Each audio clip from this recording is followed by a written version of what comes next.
Andrew, thank you for joining us for our latest CEO update. We usually run through all areas of the club when we sit down to do these, but given recent events, it's only right that we focus a little more on first team matters. Saturday's draw at Motherwell meant that we did not secure a top six spot. Can you just give us your initial reaction to that? Yeah, I think like everyone else, I'm absolutely gutted by it. There's no way to sugarcoat it, and I think it's really important that I apologise to the fans. It's well below their expectations, and it's well below our expectations as a club to be in the bottom six.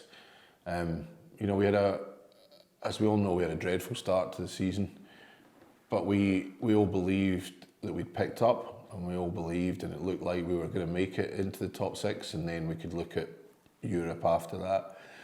I think I was ridiculed by some for saying I was confident that we would make the top six, and okay, they can ridicule me now if they feel that that's appropriate, but I was confident, and 2 games out, we had it clearly in our hands. I think anyone, a week ago Saturday, after the results for St Mirren and Motherwell that weekend, I think we were all really confident that we would make the top six. I don't think you'd find many people that weren't, but we didn't. So there's no point in hiding behind that. As chief exec, I take my share of the responsibility for that, and we have to just knuckle down now and make sure that we don't have a repeat of that in the future. You'll be in constant dialogue with the football department, of course. Can you just give us a sense of what the feeling is among the staff as to ultimately why we didn't make the top six? Yeah, I think it's hard to put your finger on it, but I think one of the big things is there's been a real frustration. I think Neil's used that term around our inability to take our chances. What I would say is that since the turn of the year, defensively, we've generally looked okay. We've got a new centre-back partnership that's come in and I think hit the ground running. But further forward, we just don't seem to have what we had earlier in the season. We're not creating as many chances, and where we have created chances, we've just not been taking those chances. You look at a number of games, going back to the Rangers game where we should have won that game. Dundee United, before the sending off, we had several chances. We could have been three up, but there's ifs and buts, and we can't dwell on that. We need to take those chances, and sport has fine margins, but we shouldn't find ourselves on the wrong end of fine margins. It was the same in Europe. We shouldn't have found ourselves in a situation where it went right down to those last 5 minutes, and at the weekend we shouldn't have found ourselves in a situation where it went right down to those last 5 minutes. So, as I say again, we need to get a mentality into the team as well that they get themselves up for these big games, obviously we've got no bigger game than one coming up at the weekend, and so that's a huge opportunity for the team to prove their doubters wrong, and I sincerely hope that they can do that. Understandably, supporters will have some concerns perhaps regarding budgets for next season due to the kind of repercussions of finishing in the bottom six. Can you give them any reassurances on stuff like that? Yeah, I'm comfortable. We've already, and I know we'll come on to talk about signings, but we've already made our plans for the summer, and what happened at the weekend shouldn't change that at all. We have plans in place around monies and making sure we've got appropriate monies to do what we want to do and to do what we need to do. To fully utilise the tools that we now have available to us to bring in players that will take us to where we believe we should be as a club. But we don't have a God-given right to that, but we just need to make sure we do everything we can so that we don't have a repeat of this season from a league perspective. The disappointment is clearly palpable. You touch on the semi-final there. How do we take things forward from now until the end of the season? I think the semi-final is huge, and I think it gives us an opportunity to thank the fans. What I would say is the fans again have come out in huge numbers.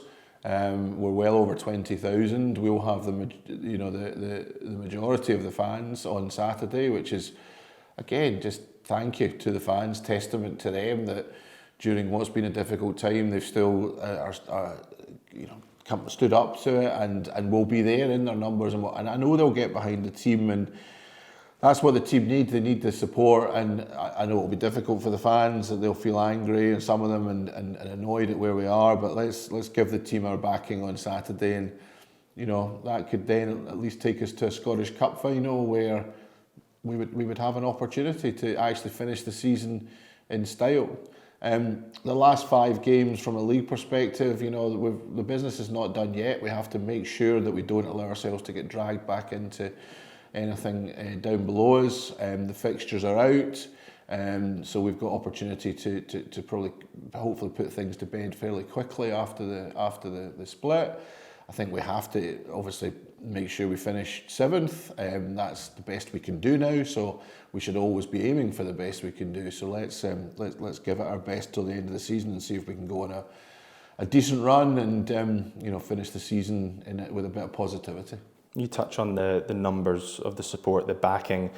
They expect big things next season. 9,500 have already renewed their season tickets for next season. We recently introduced them to a new signing in Christian, of course.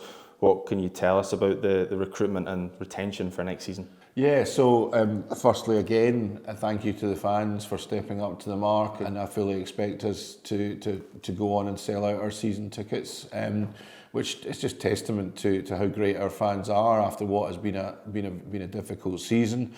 The signings, so I think I should probably go back. Let's go back to January first. We brought in 5 Jamestown players in January, and while some of them have had difficult games and good games, I think probably most people would look at those 5, with one exception who hasn't really had an opportunity, but certainly the other 4 who have had opportunities.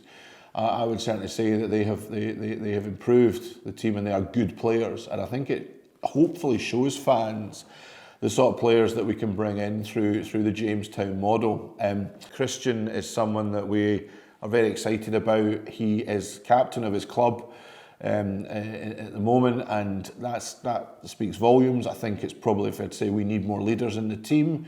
We need people that will speak up and will make sure that we get the best out of the rest of the team, and I think Christian will bring that. So we're very excited about it. I know there's been a bit made recently about how he's currently injured. We're well aware of that. We've done a medical. We know what the injury is, and we fully expect him to be ready for a full pre-season and back for us at the beginning of the season. Going into, we've got another one actually, which is almost there as well to announce, and we've got another few irons in the fire. We're well aware that we do need to make some significant changes. There's obviously people leaving the club at the end of the season, and there's some that will come to the end of their contracts, and there's others that may end up leaving as well, and partly that will dictate how many we then bring in. But yeah, I would expect some significant change. I think the other thing we should always remember, and we want to make sure this remains the case, is that we want a certain proportion of our team every year to have academy graduates in it. This year's been very successful in that, as we all know, with James and Adam, and I'm absolutely delighted that we've been able to announce now that they've signed new contracts, which again is testament to both of them. They've worked hard for those and they deserve them, but also testament to the fact that this is very much our model now, is giving these guys opportunities, and it's something that we will continue to work hard to do going forward. So yeah, I'm comfortable with where we are going into the closed season, and that we'll be able to hit the ground running next season and have a better season. One thing that will change is next season's kit, of course. We're edging closer to the big switch over to Hummel and the highly anticipated reveal of our new kits. Yeah, I think it's an interesting timing, because I think there's a lot of change happening around the club, and this is just another example. So it does feel like a real refresh in many ways for us. I think firstly, I'd like to thank Umbro for their support over the last number of years. It's been a very good partnership, and I think it's worked well for both sides. But I think we all feel it's time for a change, and to go back to Hummel, a manufacturer that we worked with when we won a Scottish Cup and have had some iconic kits with them. I think we're all excited, and I hope the fans are excited that we'll have a new brand of kits and training wear and everything else that goes with it. And we're really looking forward to launching those kits in the coming weeks. I appreciate there's probably not a lot you can say at this time on this, but are you able to give us any update at all on the potential investment coming into the club? Not really. I think, as I've said a few times now, once we've got something concrete to say, we will say it. I'm hopeful, as I've said a few times, so apologies to everyone if they feel that I'm not saying anything new, but I just can't. But I'm hopeful that we will have something more concrete to say in the next couple of months, and as we get towards the end of the season. Positive signs, but there's not really much more I can say. Before we sign off, we must mention the great result our women's team had against Hibs at the weekend, the SWPL. Really exciting league this season, and Ava has Hearts right in the thick of it. Yeah, I mean, it's incredible. You've got those 5 teams at the top, and it looked as if we were sort of slipping away slightly, even though actually we've done much better this year, against those top teams. Delighted when I saw, because you can imagine on Sunday I wasn't in the best of fettle, and I saw that Hibs had gone 1-0 up, and I just thought, oh, well, that's going to be this weekend, isn't it? So to see the team come back and to win 2-1, I was really delighted for Ava and for the women, and they've got a really exciting end to the season, as you say. I mean, that's the great thing about that split, is that all those top teams are playing each other every week, and who knows who's going to win the title in the end. There's a number of teams in there, and we're not out of it yet, so we'll just keep fighting until the end. But no, I'm really pleased for Ava, and well done to the women for having such a good season domestically. Finally, Andrew, what would your closing message be to Hearts supporters watching this? I think firstly, just to reiterate what I said at the beginning, I apologise unreservedly for where we find ourselves. As I said, it's not acceptable from our perspective as a club. But we go into a big game on Saturday, so again, thank you for the huge amount of support that we're going to have there on Saturday. Let's get behind the team, and let's actually make this potentially a season that will be one that we do remember favourably, and we maybe forget about the league but focus on doing well in the cup. So thank you to the fans, and let's keep the faith and let's keep going.